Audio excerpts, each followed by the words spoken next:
પવારનું જૂથ છે અસલી એનસીપી। ચૂંટણી પંચે આપી આ અંગે માન્યતા અને સાથે રાજનીતિના દિગ્ગજ કહેવાતા શરદ પવારને લાગ્યો છે મસ્ત મોટો ઝટકો।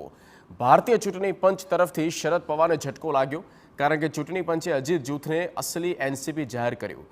ચૂંટણી પંચે કહ્યું કે અજીત પવાર જૂથને એ નેશનાલિસ્ટ કોંગ્રેસ પાર્ટી એટલે કે એનસીપીના નામ અને ચૂંટણી ચિહ્નનો ઉપયોગ કરવાનો અધિકાર છે।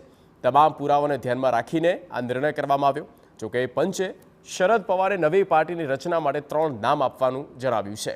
આ નામો બુધવારે સાંજે 4 વાગ્યા સુધીમાં આપવાના રહેશે। 6 મહિનાથી વધુ ચાલેલી આ સુનાવણી બાદ ચૂંટણી પંચે એનસીપીમાં ચાલી રહેલા વિવાદનું સમાધાન કર્યું અને અજીત પવારની આગેવાની હેઠળના જૂથની તરફેણમાં ચુકાદો આપ્યો।